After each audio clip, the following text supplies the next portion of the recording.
special thanks to you, Cary, for joining us. It's not your first time with us by any means at all. You did a webinar for us way back when.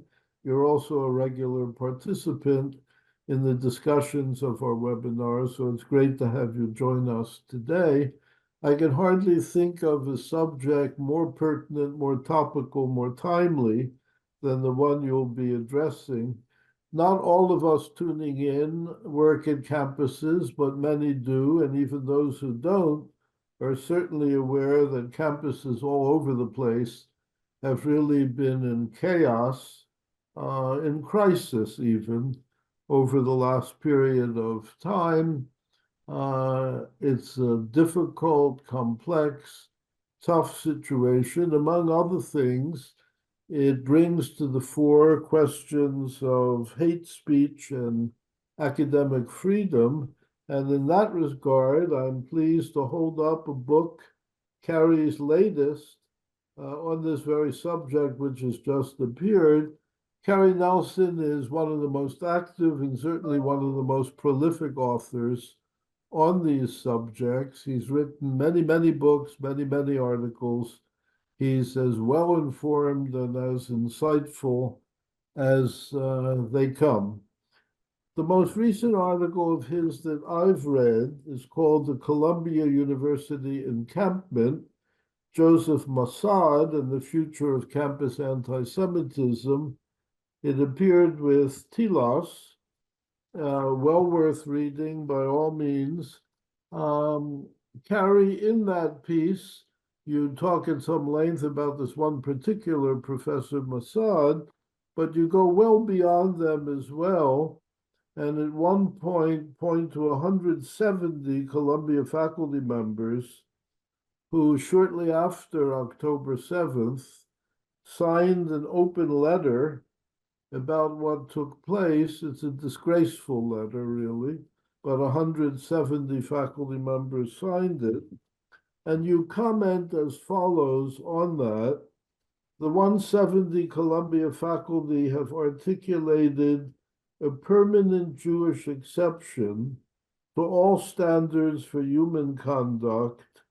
Whatever violence is done to Israeli Jews now and in the future is always already acceptable. I doubt if you could have imagined yourself writing such a sentence in the past, but that's the situation that we're living with and that we face today. It raises no end of questions. Your talk will get us into those. The discussion will pick them up, but I'll quote you one last time. What is to be done when an entire department is consumed by political anti-Semitism? What do we do with a department that is an organized indoctrination machine? Wow. Is that representative of today's American universities? I would all wish the answer was no, but we know, at least in part, the answer is the opposite of no. To have you help us understand all of that, I'm now happy to turn over to you.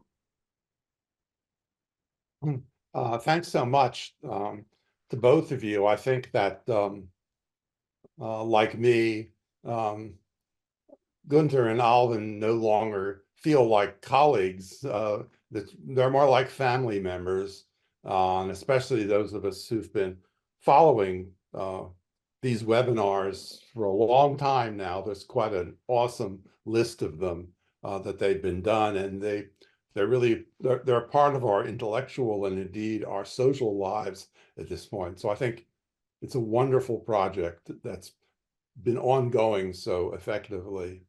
My presentations these days are a little on the bleak side. Well, maybe that's an understatement. And there are times where it seems the only hope we might want to consider would be that an interplanetary visitor would arrive and save us all. But that won't happen, though I have some science fiction movies that I'm fond of that offer that solution.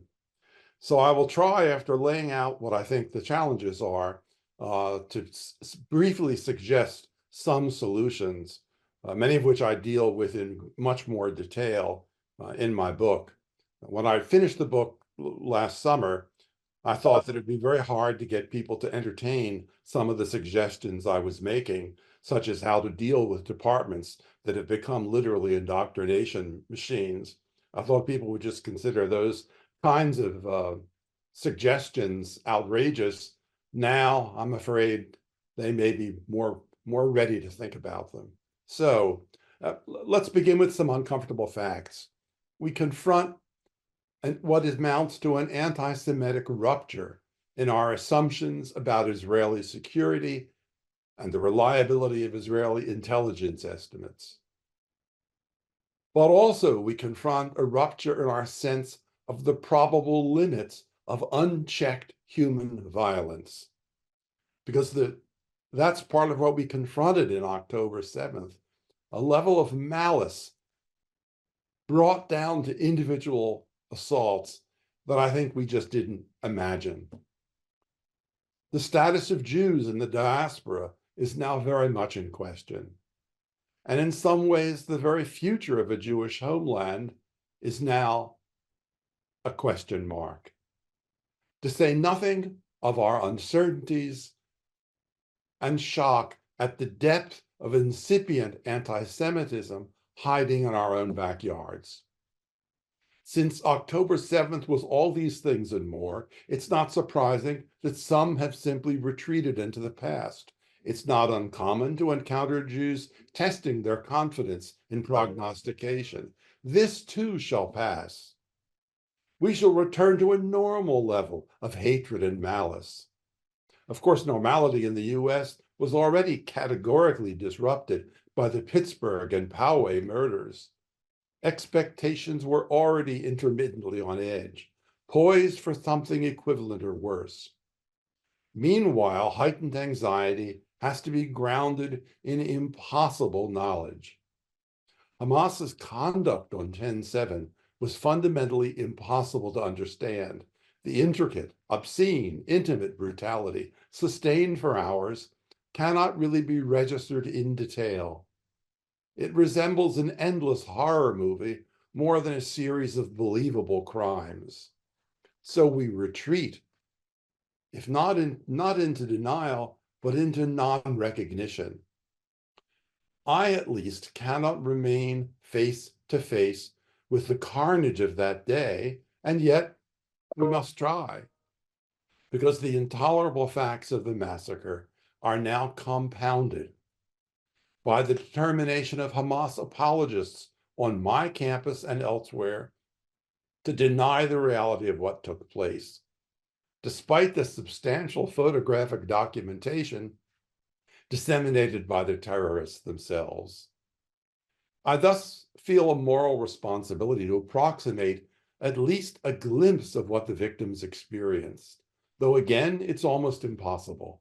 Fear for themselves and family members, efforts at self-defense, surprise, shock, anger, excruciating pain, disbelief, all of those intermixed, place the events outside comprehension.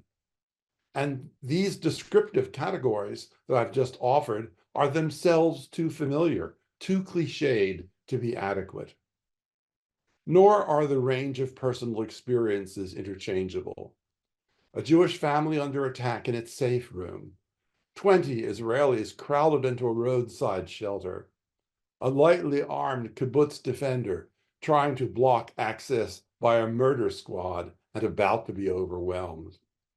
A child trying to process a nightmare attack turned real. Concert goers gunned down in their cars. IDF soldiers unexpectedly under attack by a superior force. A woman in a field undergoing the most primal sexual assault imaginable. These experiences are at once unique, unitary, and yet also collectively designated as 10/7. I always told my Holocaust poetry students that no matter how much you read, no matter how many films you watch, you will not actually approximate, no less enter, the experience of those in Auschwitz.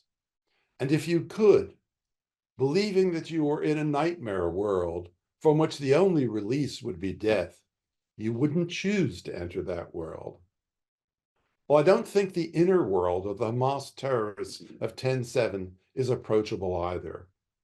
No political analysis of indoctrination, no explanation of amphetamine supplements, no historical context gives access to whatever enabled Hamas terrorists to sustain that savagery for hours. The Israelis underestimated what Hamas was capable of. We, all of us in the West, underestimated the depth of anti-Semitism lying in wait on our campuses, among our students and our faculty peers. Each of the wars with Hamas established a new floor for anti-Semitism, a new minimum anti-Semitism of substance and practice that would not recede when the war ended. Of course, we have no sure idea of when the 23-24 war will end. It will be bad enough if it continues through this summer's political conventions, substantially worse if it persists through November elections. Self-interested questions that we cannot avoid. But the odds are that the IDF will have some presence in Gaza into the fall and that people will still be dying there. Perhaps the encampments will mostly fade away by the end of May, but SJP and FJP will work to restart some anti-Semitic activism when students return in the fall. Meanwhile, the new base for anti-Semitic anti-Zionism is this: hatred. One word, hatred. Neither a political analysis nor a political proposal. Hatred. That is what our students, staff, and faculty will face going forward.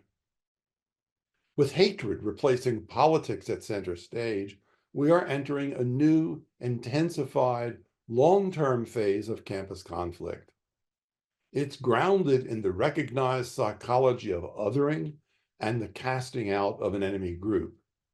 Rather than trying to win a debate, opposing camps primarily struggle for power over the other. The floor character of anti-Zionism is now primarily emotional. That hardly serves as a good model for a university education. So I don't believe this will dissipate or decline anytime soon. It's fundamental to a world in which anti-Zionism and anti-Semitism had substantially merged. It no longer works to ask the question I've asked so many times: when does anti-Zionism cross a line into anti-Semitism? They are now fraternal enterprises.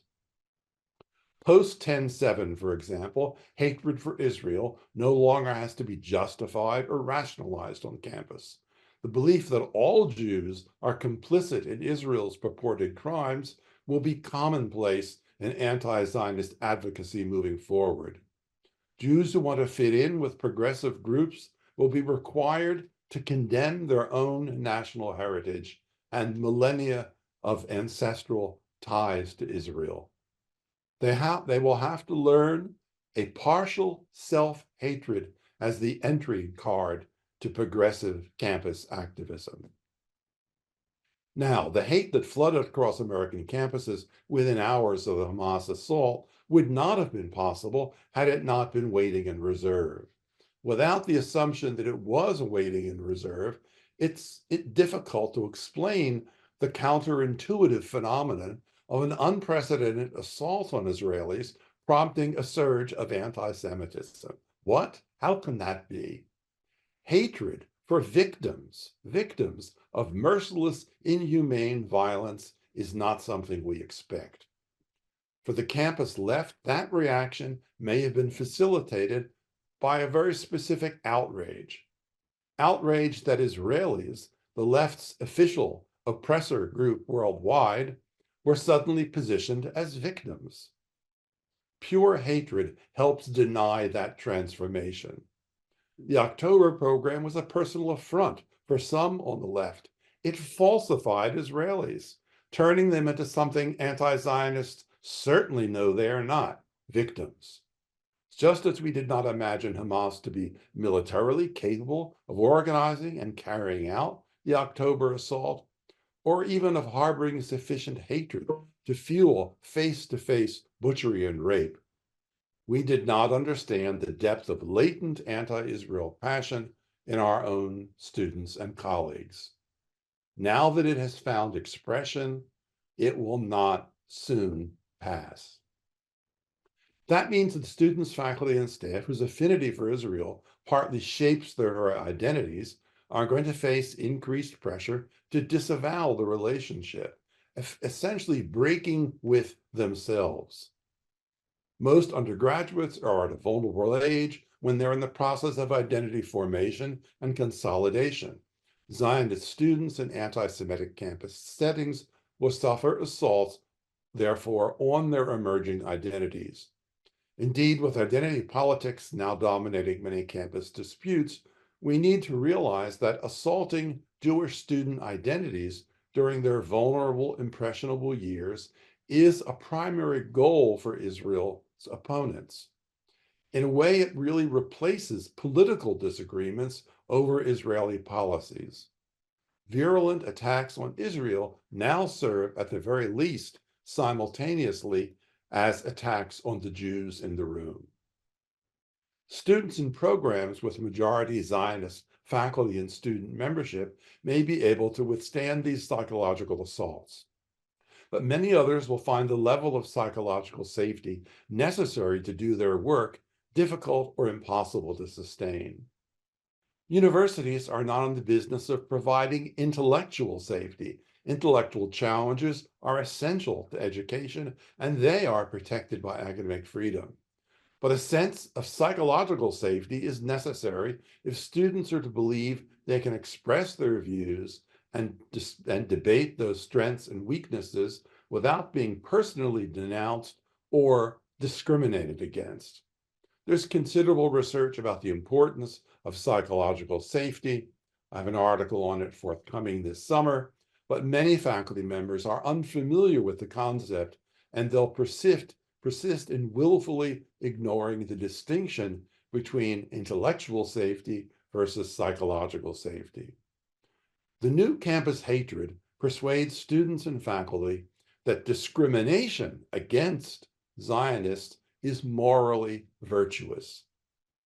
That sentiment has been in limited evidence for years. I think it will now escalate and may become majority motivation in some quarters. And it's already undermining psychological security. How this war will be seen in 5 or 10 years will depend largely on whether it makes space for a better political and economic future for Gaza, something I believe requires the elimination of Hamas as a functioning political and military force. Meanwhile, the anti-Zionist movement has been incredibly energized. Those who see that movement as the defining political cause, as central to their identity, will not give up now.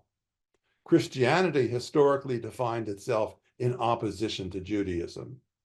So too does the left increasingly substitute opposition to Israel for its traditional affirmative commitments. Not we are in favor of ABC, but we are opposed to XYZ, Israel, Jews, Judaism. There is an alternative. One can maintain the commitments to egalitarianism and to fighting injustice without collapsing all the forces combating those goals into a single, demonized, and imaginary Jewish entity. For Christianity, Judaism was everything aligned against a merciful and loving God. Now, for the anti-Zionist left, it's the Jewish state standing in the way of worldwide liberation. In the destructive dynamic that ensues, aggression against this imaginary opponent substitutes for the need to work toward realization of the group's affirmative goals. The group is defined by simplistically declaring what it is not. It is not Jewish. It is not Israeli. And the actual impediments to progress are thereby obscured by collective conspiratorial hatred.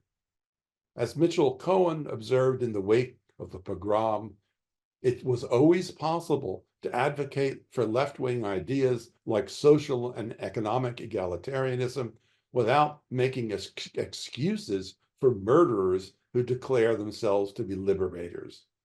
He adds that it's imperative to distinguish between an insistence that social and economic rights must come with political rights and a fantasy that makes oppressed people one big conceptual and global blur, an intellectual blur that mystifies the actual suffering of human beings and its causes.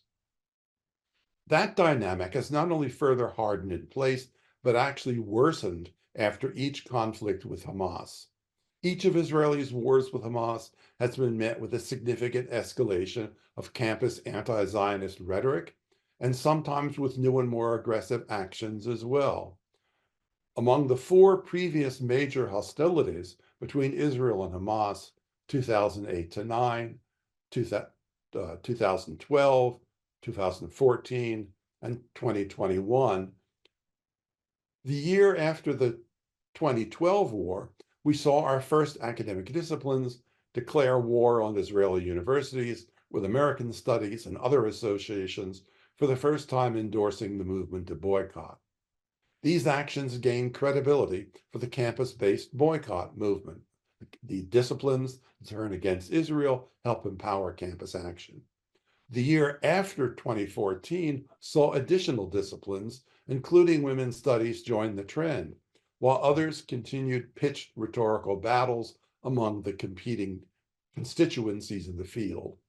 The 2021 war saw campus anti-Zionists gather their forces more rapidly as academic departments for the first time adopted anti-Zionism as their official policy.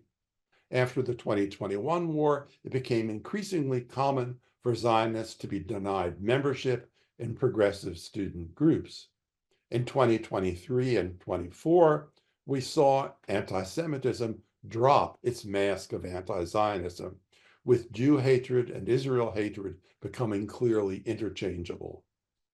Mass demonstrations against Israel for the first time populated campuses and communities alike, and occasional physical violence was added to the threats Jewish students had to confront. Once a new tactic enters the repertoire of campus anti-Zionism, it becomes part of the established norm for protest and hostile action.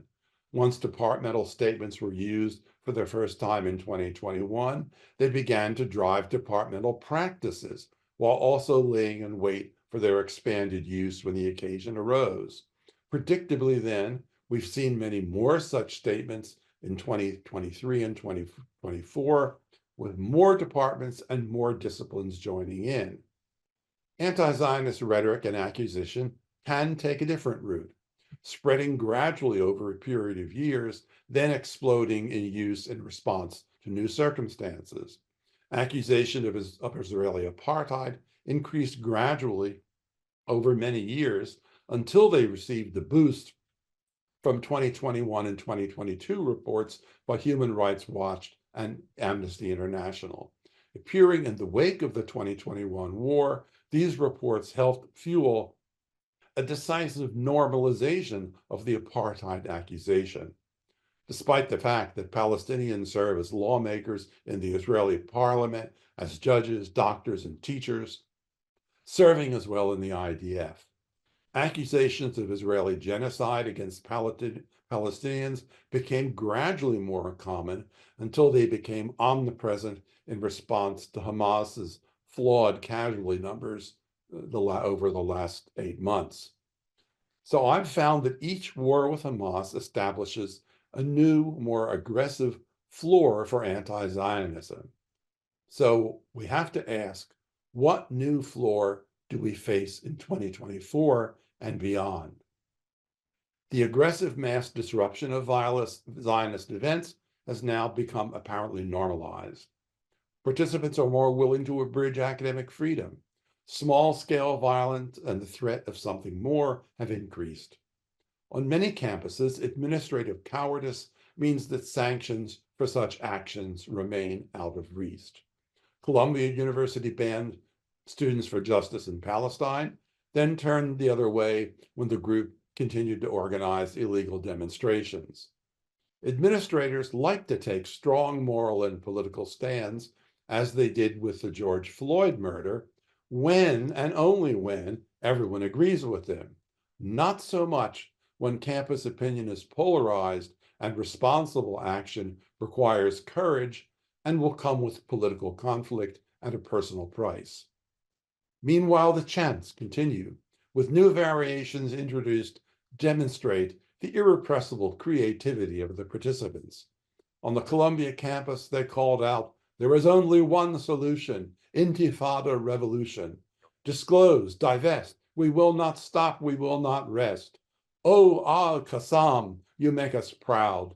Kill another soldier now. 1, 2, 3, 4, Israel will be no more. 5, 6, 7, 8, Israel is a terrorist state. Israel will fall, brick by brick, wall by wall. Red, black, green, and white, we support Hamas's fight. Hamas, we love you, we support your rockets too. It is right to rebel, Al-Qassam give them hell. And from the water to the water, Palestine is Arab. Students for Justice in Palestine gathered to lead chants, wearing keffiyehs, displaying Hamas symbols, and teaching people to chant death to Israel, death to America, and death to the Jews in Farsi and Arabic. In a New York subway car, it was, "Free our prisoners, free them all, Zionism will fall. Free our prisoners, free them all, Israel will fall." Just outside Columbia's gates, the cries included, "Hamas, we love you, we support your rockets too. Israel, go to hell." And the 7th of October is going to be every day for you, demanding repeated pogroms in New York City. 2 Jewish Columbia students were cursed with the cry of "Nazi bitches, Nazi bitches." Variations multiplied everywhere. Say it loud, say it clear, we don't want Zionists here. Palestine is our demand. No peace on stolen land. 5, 6, 7, 8, Israel will eliminate. Others sought to cleanse the campus of its Jewish undesirable. The time-honored chant "From the river to the sea, Palestine will be free" was invoked everywhere. Those who insist it has no eliminationist implications, no implication Palestinians will be free of Israelis and control the land, were challenged after Hamas launched a genocidal program intended to reach from the river to the sea. Perhaps a degree of realpolitik dictated the substitution of Arab for free. Palestine will be Arab. Berman again, "Some people will claim to hear nothing more than a call for human rights for Palestinians. The students, some of them, might even half deceive themselves on this matter. The slogan promises eradication. It's an exciting slogan because it is transgressive, which is why the students love to chant it. And it is doubly shocking to see how many people rush to excuse the students without even pausing to remark on the horror embedded in the chants. Even Peter Beinart admits slogans like "Palestine will be free from the river to the sea," in fact, don't acknowledge a place for Israeli Jews in their vision. At least in English, water to water has a specific global reach. From water to water across the 4 corners of the earth, Israelis and their Jewish allies will be cast out, unwelcome. It suggests global jihad. In the grip of a group emotion, the chant seems like it can make it so. It has magical power, but not in reality. As Zadie Smith writes, the more than 7 million Jewish human beings who live in the gap between the river and the sea will not simply vanish because you think they should. That's just rhetoric, words, cathartic to chant perhaps, but essentially meaningless. It is language euphemized, instrumentalized, and abused, put to work for your cause and only for your cause so that it does exactly and only what you want it to do. Smith is correct to regard the chanting's immediate political efficacy with contempt. What it may lead to long-term if the student movement persists is more difficult to say. What neither Smith nor, for that matter, the ACLU fully grasp is the psychological and political impact these champs have on Jewish students, especially at institutions where the majority of Zionists are Jewish. Zionism is at the core of their identity. The mass chants are a collective assault, not only on their political beliefs, but on who they are. They're death chants. The ACLU's April 26 statement about the protests implicitly leaves us with only the traditional liberal recourse: combat bad speech with good speech. But there is no speech that can ameliorate the effect of a slogan like "Glory to our martyrs" that celebrates the Hamas pogrom. Students confronted by a collective psychological assault from their peers are not merely alienated. To be surrounded by the sound of mass hatred is not merely to be made uncomfortable. Jewish students, faculty, and staff do not find this, quote, deeply offensive, as the ACLU would have it. They find it fundamentally threatening, canceling, and that is why the ACLU's reassuring distinction between unacceptable, individually targeted hatred and absolutely protected collective hatred is not only inadequate and unresponsive, but also historically ignorant. When we heard the Jews will not replace us in Virginia, it was not merely an idea to be discredited. It's a call for the elimination of the enemy within. I would not call for eliminationist language to be prohibited, but I would ask for universities to respond to these chants in a way that recognizes their destructive power. Faced with arrests in May, the UCLA Encampment chanted, "Hold the line, free, free, free Palestine." They issued a hallucinatory press release declaring the university would rather see us dead than divest, with the core claim in bold. Eve Barlow describes, quote, enormous crowds of mentally compromised students who think they are now the Palestinians of Gaza. More than that, I'd add, in an intersectional frenzy, they imagine themselves to be the vanguard of world liberation. A UCLA sign read, from Palestine to Mexico, all the walls got to go. This also reflects on the purported idealism of some of the Hamas supporters who have occupied American campuses. They can simultaneously champion and oppose mass murder. It can be assumed that few, if any, understand this contradiction, or understand that a Jewish exception cannot easily be limited to the Jewish homeland. The only available theory to rationalize this contradiction is the conspiratorial theory of Jewish malice that animated National Socialism in Germany. It evokes the Judenrein utopia the Nazis promoted. The problem is not whether there are idealistic and utopian participants in the occupation, along with ill-informed and naive ones, and vampires who wish that they could have joined Hamas. The problem is that the idealistic participants have ceded their political efficacy to those consumed with bloodlust. I don't mean that they do so willingly. That's the risk in group action. The progressive chants and posters win the day. If there is any students who want to press for a two-state solution, they are not in evidence because they cannot make their voices heard.